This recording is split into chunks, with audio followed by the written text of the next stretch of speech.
جب انسان بالکل خاموش ہو جائے اور اپنے حق کے لیے بھی نہ بولے تو سمجھ جاؤ اگر تمہیں یہ سب راستے بند نظر آئیں تو وہ تمہیں ایسا پوشیدہ راستہ دکھا دے گا جس کے بارے میں کوئی جانتا نہیں ہوگا۔ انسان خدا کی کن و حقیقت سے کبھی بھی واقف نہیں ہو سکتا ہے، لہذا انسان کو خدا کی بارگاہ میں کبھی بھی گستاخی کے الفاظ ادا نہیں کرنے چاہیے۔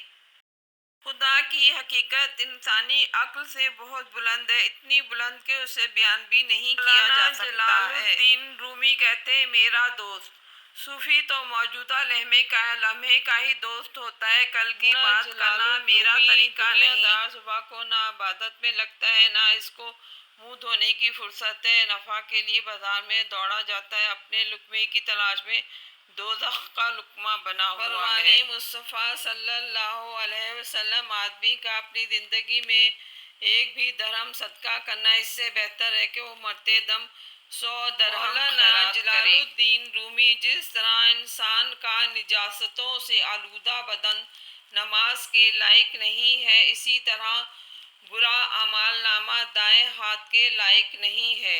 سبحان اللہ۔ مولانا جلال الدین رومی کہتے ہیں، ایک شخص کسی حسینہ کے ساتھ نظر بازی کرتا ہے تو بظاہر وہ لطف اندوز ہے، لیکن ہمیشہ کے لیے اپنے لیے پریشانی مول لے لیتا ہے۔ حدیث ہے، نظر بازی شیطان کے تیروں میں سے زہریلا تیر ہے۔